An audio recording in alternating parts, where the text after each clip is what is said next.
Imagine a state where reality is distorted to conform to bizarre conspiracy theories, where small government is taken literally to mean a government so small it can be vaginally inserted, where Rick Perry is a respected statesman. Yes, you've entered the Texas Twilight Zone, a place where one man rules as the leader of the surreal. No, not that one. No, good guess though. Not that one either. One more. I think we got one. No, maybe him, but keep going. There's one more, I swear.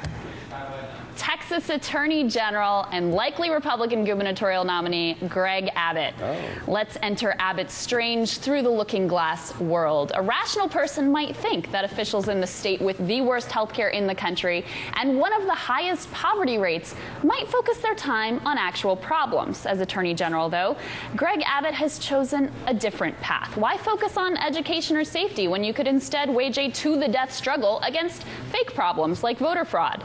Abbott has been undeterred by his inability to find instances of intentional voter fraud, despite sending investigators to harass senior citizens, one of whom was in the shower. Really, I didn't make that up. As soon as the Supreme Court decided they would no longer check to make sure Texas voter laws were non-discriminatory, Abbott pushed forward with a voter ID law which in the real world will disenfranchise women, minorities, young people, senior citizens, and the poor, but in the Texas Twilight Zone will protect election integrity and the voter fraud that happens in Abbott's mind. Voter fraud is not the only pretend problem Greg Abbott has worked hard as AG to combat. He's also taken a Star Trek approach, boldly standing against an imagined UN conspiracy to take away our guns, and used taxpayer money to investigate a school curriculum because conspiracy theory wackos worried it was being used to indoctrinate children with Muslim propaganda, Marxism, and Nazi mind control. In the real world, Texans face the highest rate of uninsurance in the country and the worst health care delivery system. Surely Greg Abbott would be relieved to partner with the federal government to try to address this grave situation. Maybe if you consider filing lawsuit after lawsuit against Obamacare, partnering in supporting the law.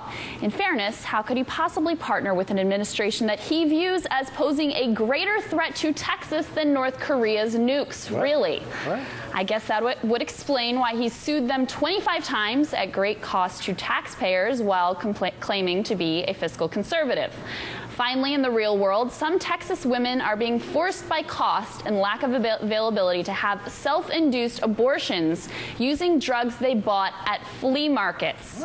Yet Abbott's self-proclaimed concern for women's health has bizarrely led him to fight for unconstitutional, medically unnecessary laws that keep women from accessing the most modern medical techniques and make flea market abortions more common. Yes, it is the Texas Twilight Zone. I'd throw in that he's also a climate change denier, but it just seems gratuitous. Greg Abbott is now running for governor against State Senator Wendy Davis, who captured the national spotlight when she stood up for reality and women's health in an epic 11-hour filibuster, the real kind, not the Ted Cruz pretend kind.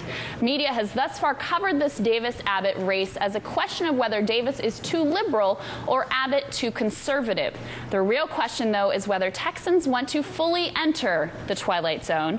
Right now, Davis is a long shot, down by 8 points in a recent poll. Can she win?